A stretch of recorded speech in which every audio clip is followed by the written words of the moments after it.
అసలు సమస్యకి విరుగుడు ఏమిటో చెప్పడం సాధ్యం కావట్లేదు అనుకోండి. సంప్రదాయంలో బ్రహ్మాస్త్రంగా చెప్పబడేది ఏది అంటే దుర్గా సప్తశతి, 700 శ్లోకాలు.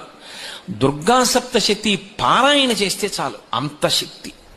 ఇక దుర్గా సప్తశతితో హోమం చేశారనుకోండి, దాన్ని చండీ హోమం అంటారు.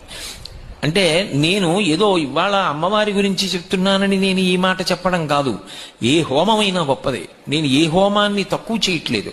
కానీ ఒక్క విషయాన్ని మాత్రం మీరు తెలుసుకోవాలి, సంప్రదాయజ్ఞులందరూ కూడా అంగీకరిస్తారు. చండీ హోమంలో మాత్రం అమ్మవారి యొక్క అనుగ్రహం మీకు స్ఫుటంగా తెలిసిపోతుంది. ఎందుకో తెలుసా? ఒక్క చండీ హోమంలో మాత్రం అన్ని పచ్చి పదార్థాలే పడతాయి.